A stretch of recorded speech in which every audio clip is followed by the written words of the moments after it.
So the next topic in our discussion of these biological macromolecules is protein. So we started with carbohydrates, then we moved to lipids, now we're moving into protein. And I just put some pictures of some dietary sources of protein here. So what is a protein? Well, a protein is these chains of amino acids. And this is basically a picture of an amino acid. And it's got a amino functional group and a carboxyl functional group. You should remember functional groups from a couple of lectures ago.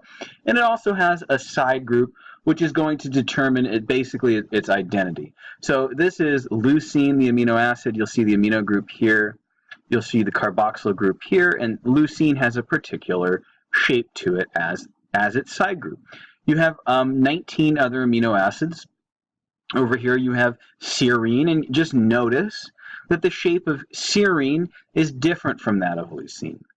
So you have all these amino acids, and what you're going to do is you're going to bond them together with one another. You're going to put them all together in a very long chain, and that chain of these amino acids is going to be your protein. So like I was saying before, you have a whole bunch of these different amino acids, all of which have kind of the same format. They've got this group over here, this amino group. They've got this carboxyl group over here, and then they have the side chain. So this is valine here. This is phenylalanine. This is alanine. This is tyrosine. This is serine. This is cysteine. So you'll notice the top part of these is all the same. Top part of these is all the same, and then the side chain is different, and that's what makes these different amino acids actually different, is their R groups or their side chains.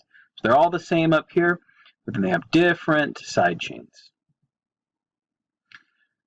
So here is the same picture just to orient you. This is that little R here. This little R here is the side chain. And this is your amino group here, and this is your carboxyl group. So this is your amino group. This is your carboxyl group. Okay. The point of this being that these things are all indeed chained together. Okay. They're going to chain together right here. So you have this OH and this H. Okay, and these two, this carbon is going to wind up bound to this nitrogen. This carbon is going to wind up sharing electrons right across here with this nitrogen, and you're going to wind up having a water get released in this condensation synthesis, or you could call it dehydration synthesis if you would like. You wind up with this carbon on the very end here bound to this nitrogen. I'm probably not going to ask you many questions about the chemistry of peptide bonds, but I might ask you, well, how is it that amino acids are chained together?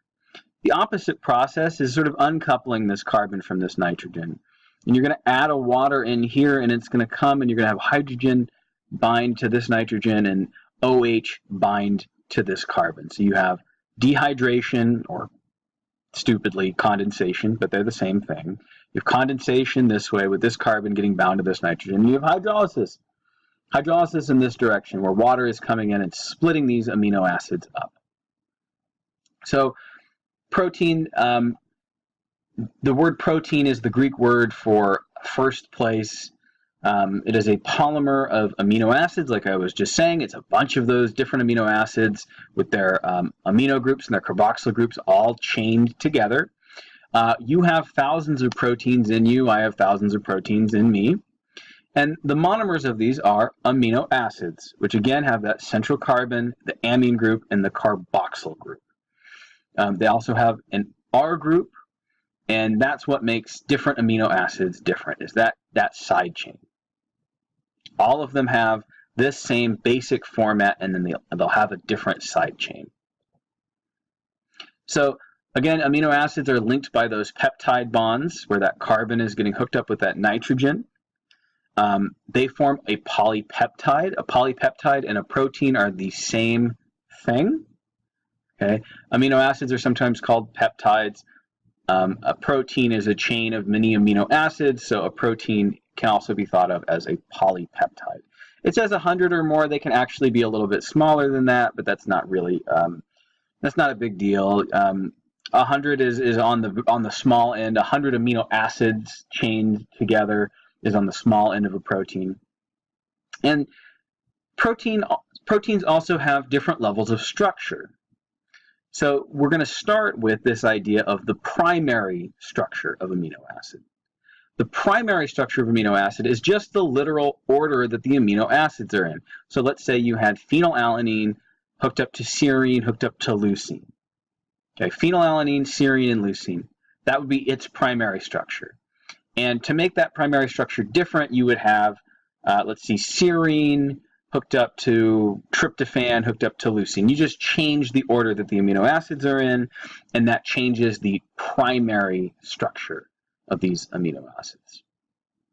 And a change in the order of amino acids can cause horrible diseases, and just one amino acid can lead to things like sickle cell anemia.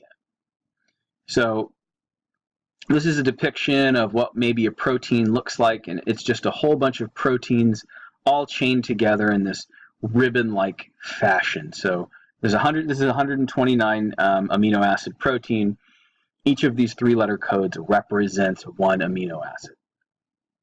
So here's a sickle cell protein. It is a mutation from glutamate to valine on that 6th position.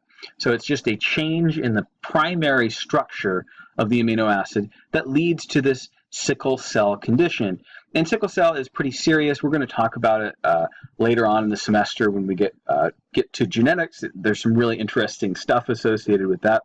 But just one amino acid of the 146 amino acids in a normal hemoglobin changing leads you to have a fairly serious genetic condition.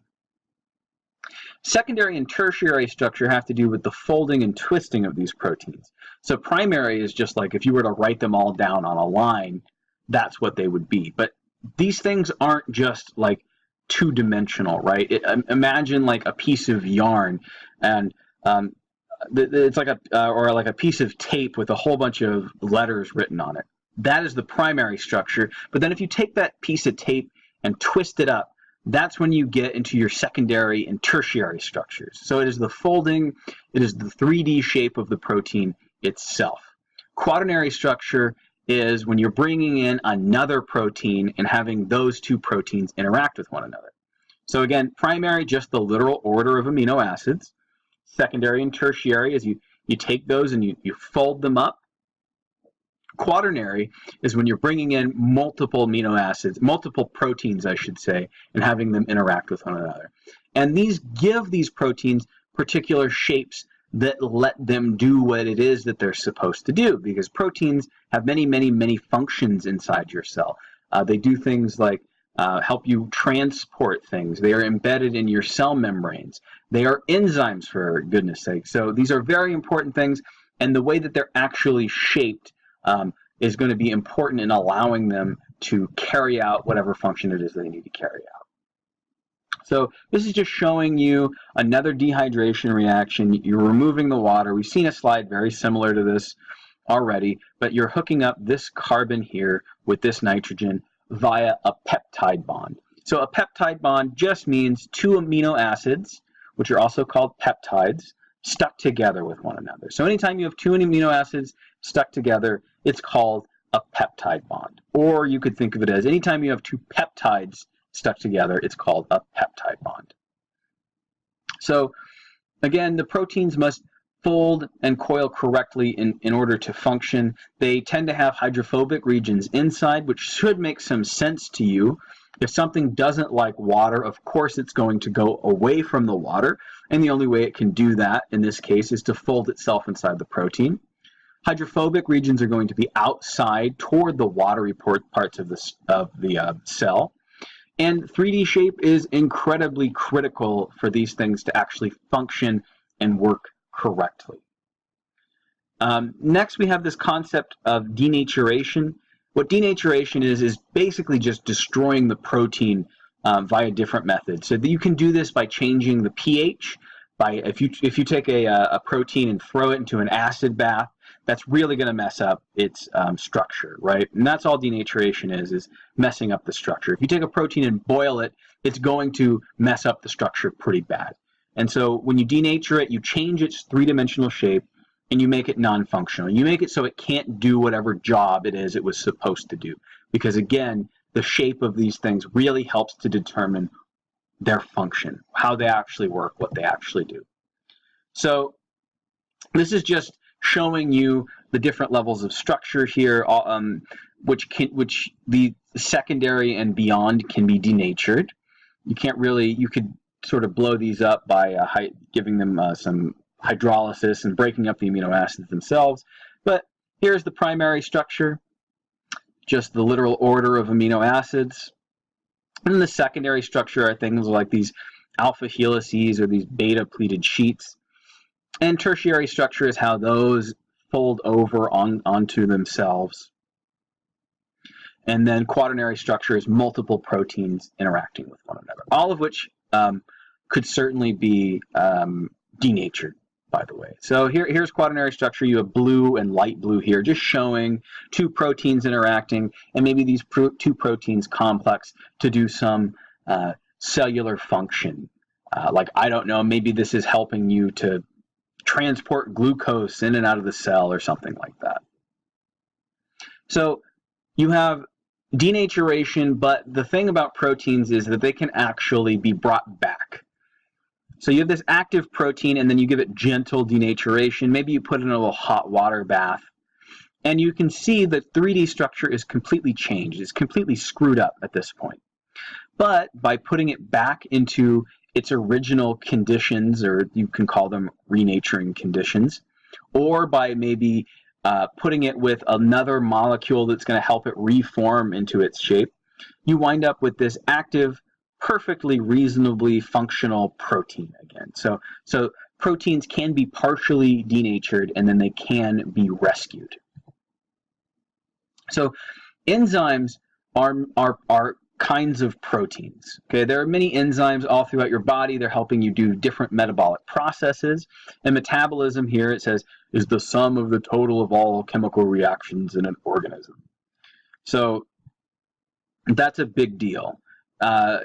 As living organisms, we are basically just a whole bunch of chemical reactions happening all the time, and enzymes help us to do this. So most of these metabolic reactions require specific enzymes to happen.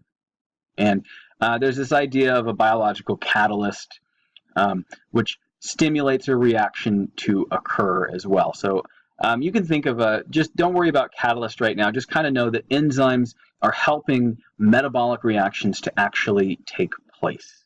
Okay, and what enzymes do is they make it so that less energy is required for a reaction to take place. Okay, so enzymes lower the activation energy, it's called, of a reaction. So enzymes make reactions, they don't necessarily make it faster to happen. They just make it so that you need less energy for something to happen. So think of it like if your job is to, a lot of people like to use this metaphor, you want to roll a rock up to the top of a hill and then roll it down the other side. An enzyme would basically just make it so that the hill was a little bit lower, so you didn't have to push it up as high. So amino acids, the order of amino acids is specified by your DNA. Sorry, this is a bit of a gear shift right now. But the order of amino acids is specified by your DNA. So you guys should know you have all of your cells, right? Inside your cells, there's a nucleus. Inside that nucleus is your DNA. And what's called the central dogma of biology is that your DNA is going to be turned into RNA, and that RNA is going to be turned later on into proteins. So if you have some mutation in your DNA, it leads directly to a issue with your polypeptides. It leads directly to an issue with your proteins. I mean, it could be something positive. It could be a positive mutation where you gain function somehow, or it could be highly deleterious. It could wind up killing you. So proteins are used for all kinds of different things, and proteins are specified by DNA. But You have structural, storage, contractile, transport, defensive, signaling, and enzymatic proteins all happening in your cells. So proteins are very important. Obviously, they're one of the 4 biomolecules. So proteins, super important. The next thing we're going to be looking at in the next mini lecture is nucleic acids.